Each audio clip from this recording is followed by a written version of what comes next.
বিদেশ কেন আসবেন? তিনটা টপিক নিয়ে আজকে কথা বলবো। এক নম্বর হচ্ছে ফ্যামিলিকে সাপোর্ট করার জন্য, দুই নম্বর হচ্ছে নিজের জন্য, তিন নম্বর হচ্ছে আপনার বন্ধু বান্ধব অথবা আত্মীয় স্বজন বিদেশ আসছে এই জন্য। তো যদি এক নম্বরটা হয়ে থাকে যে ফ্যামিলিকে সাপোর্ট করার জন্য, তাহলে কি আপনার আসা উচিত না অনুচিত? আর আসলে আপনি কিভাবে আসবেন? ভাই, এক নম্বরে যারা ফ্যামিলিকে সাপোর্ট করার জন্য আসতেছেন তারা সবাই আনস্কিল।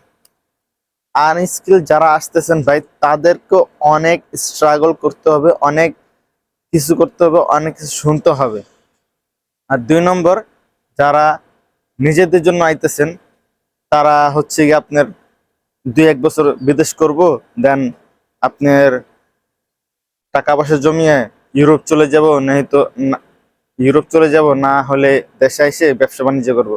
আর তিন হচ্ছে যে বন্ধু বান্ধব চলে গেছে, আত্মীয় স্বজন আছে, এই জন্য বিদেশ যাব, মানুষ দেখা দেখি বিদেশ। দুই নম্বরে যারা আছে তারা মোটামুটি স্কিল, তারা আপনারা যাদের বিদেশে ভাই বোন অথবা বন্ধু বান্ধব অথবা মামা চাচা খালু আঙ্কেল এগুলো আছে, তাদের মোটামুটি স্কিল আছে, তাদেরকে বলে রাখে যে তোরা এই কাজ শিখায় কিংবা ওই কাজ শিখায়। যাই হোক, তিন নম্বর যারা আছে তারা ফুল স্কিল। এটা হচ্ছে কি আপনার ওনারা আগে থেকে জানে যে আমাকে কি করতে হবে আর আমি কেন যেতেছি।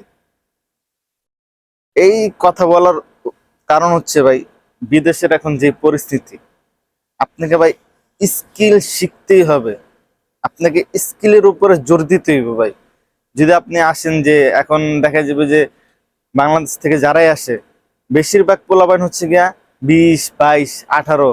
অনেকে তো মানে পাসপোর্টে এমন বাড়ায় বয়স 4 বছর পর্যন্ত বাড়ায় দেয়, মুখে এখানে দাঁড়িয়ে মানে মুছও ওঠে নেই, তখন দেখা যায় পাঠায় দিতেছে। আসলে এই ভুলটা করবেন না, ঠিক আছে? আপনি যদি আসতে চান মিডল ইস্টে, তাহলে অবশ্যই আপনাকে যে কোনো একটা স্কিল শিখে আসতে হবে ভাই। যদি আপনি স্কিল শিখে না আসেন, তাহলে আপনাকে অনেক পস্তাইতে হবে, অনেক, যেটা বলে বোঝানো যাবে না ভাই। তারাই আসতে চান, এই আপনাকে অবশ্যই এই মন মানসিকতা নিয়ে আসতে হবে যে আপনাকে 12 ঘন্টা কাজ করার মন মানসিকতা থাকতে হবে, এবং কি সপ্তাহে কোনো ছুটি নেই, এরকমও কোম্পানি আছে। তো ভাই একটু গুগল ঘাটাঘাটি করেন, দেখেন।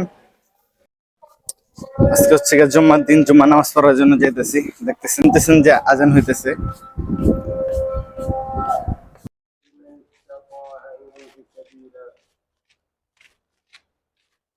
আজকে শুক্রবার ছিল, এই জন্য কাস্টমার বেশি ছিল, আর মাত্র ডিউটি শেষ করে আসলাম। আর আজকে ছিল 12 ঘন্টা ডিউটি, 11টা থেকে 11টা। এখন বাজে আপনার 11টা 5, রুমে আসলাম।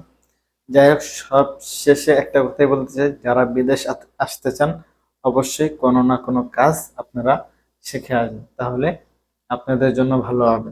তো ভিডিওটি যদি ভালো লাগে তাহলে অবশ্যই লাইক করবেন, কমেন্ট করবেন, আর হ্যাঁ, সাবস্ক্রাইব করে পাশের বেল আইকনটা বাজিয়ে দিবেন।